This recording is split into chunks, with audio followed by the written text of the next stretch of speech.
Well, one thing is, I'm glad my dad's going to prison for the rest of his life for him beating us and raping my sister.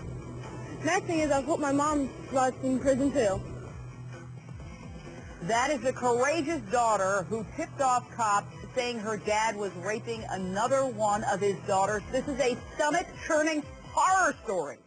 Daniel Reinhardt, now nicknamed the Monster of Missouri, is charged with raping his own teenage daughter over a period of 6 years and then murdering one of the 4 babies he fathered with her. He was arraigned last week, and now his own relatives are speaking out. As you just heard, I am joined again by well-known clinical psychologist and sex therapist, Dr. Judy Kuriansky, and we need a sex therapist for this. We need a therapist. We need a shrink to try to understand the incomprehensible that this man allegedly began raping his daughter at 13.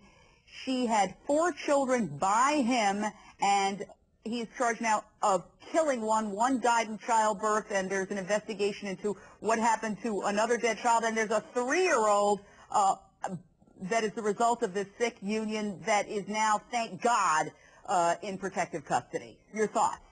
Well, there's a lot of victims here, Jane. There's the daughters, all 4 of those daughters, the one who was incested by her father and fathered those children, who lost, by the way, some of her children. How traumatic is that they died in childbirth.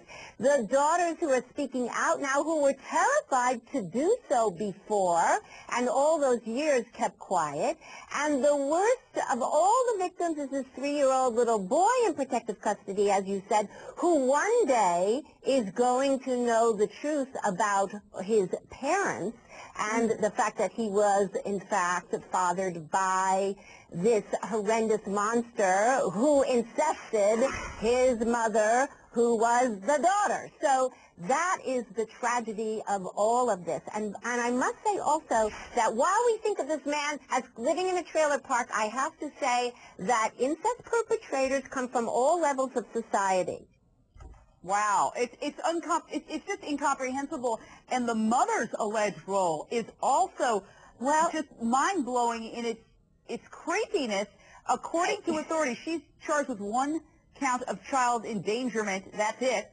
But according to reports, she assisted in the delivery and instructed the father how to deliver the children that were born to this child, her own daughter. Yeah, it sounds horrific. I have to say that there are 3 different types of mothers in the father-daughter incest like this. Some mothers are clueless. They have no idea what's going on, like, by the way, like the grandmother who said she had no idea that this was going on, or that her granddaughter was pregnant. Then there are those mothers who deny, who have suspicions of what's going on, but pretend it's not. And then there are the group of mothers who collude, like this